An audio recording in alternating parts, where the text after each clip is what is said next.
All right. So for the past week or so, we've had a little mini gazebo type thing right where Macy's standing. You probably see the square outline there. Staked in the ground, followed the directions. Didn't come with any other type of ropes or stakes or anything like that. I guess partly my fault.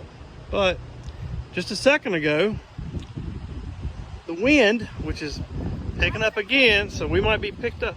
The wind just picked this thing up. It went over top of my pool. It went over top of this red building.